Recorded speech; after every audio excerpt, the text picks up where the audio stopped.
Hello everyone, Brendan here. Today I'm going to be doing a fictional history video of Santa Fe number 99. His first video appearance was in Frisco Trains and Toys, and his latest video appearance was this video. And also, I Was Bored Part 711. Now, anyways, let's get to the story. Chapter 1. The engine is built. Built by the Yoshi Valley Locomotive Works as an 040 shifter type. This engine was one of the few steam locomotives in the S5 class. The engine was an 040, and it was built back in the summer of 1908. The engine had a diamond smokestack and a box headlight. It also had a tender that burnt I can't even talk. That burns wood. Now I would have to make a Kit Pash version of this, but either I would think it looked similar or exactly the same as J.W. Boker, but just without its leading wheels. The engine was used in freight service, but then in 1910, the locomotive was basically used as a passenger engine. But unfortunately, due to steel passenger cars replacing wooden passenger cars, the engine went back to freight service. The engine basically pulled some trains, such as the pacemaker, and basically the old pacemaker. A steam locomotive would be assigned to freight service after steel passenger cars started replacing wooden ones. Now, the steam locomotive basically was an 040. I just already told you that. And basically the engine basically was also used in helper service, hauling big engines like 10-wheelers or 242s, 060s, and moguls. But then sadly, in 1920s, the engine was unfortunately retired. But the story doesn't end there. The engine was put into storage and then was donated to Purdue University.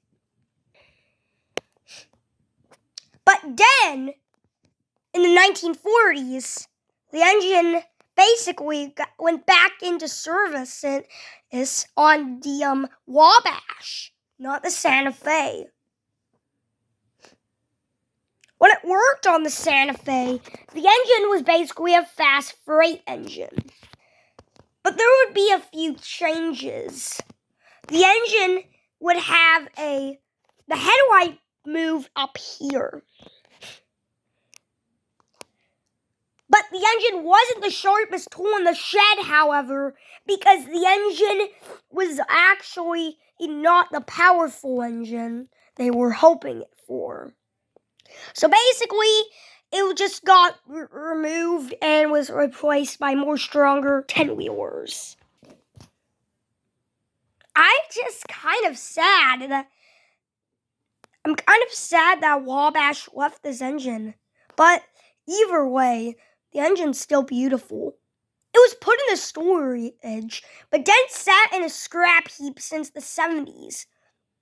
But then, the group called a railroad. But then, the engine was displayed in downtown St. Louis. And then the St. Louis Steam Train Association basically put the engine into restoration. And it was operating since 2020 until it fell out of the hands of it. Oh, hold on. Basically, yeah. Chapter 2. The Historical Society. When the engine was bought by the St. Louis Steam Train Association, they basically did a few modifications to it when it was sitting in that scrap heap. They had to fix the bell. They also had to find another headlight. They had to fix up the beat-up funnel that it had. Plus, even still had that Wabash lettering, so and then they just put the Santa Fe logo on it. But this wasn't any Santa Fe logo, a more modern Santa Fe logo. The engine was basically used as a passenger engine on that line and pulled many excursions. Plus, some year, it was also painted up in the Spirit of 76 paint scheme, and then was used on the 4th of July special train. Plus, it was even used by the Illinois. Plus, the engine also ran in Illinois too, despite it being in St. Louis. Also, that's pretty cool. Pretty nice fact. But then, unfortunately, in 2002, when Frisco 1522 retired from the St. Louis Historical Society of Steam Trains, whatever you want to call it, the engine also followed her predecessor in 2002 and was sadly put into storage.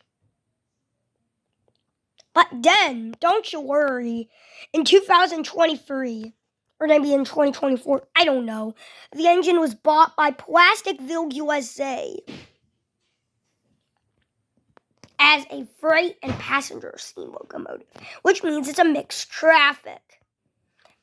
Now, the engine basically pulls many freight assignments. Now, time for the engine statistics.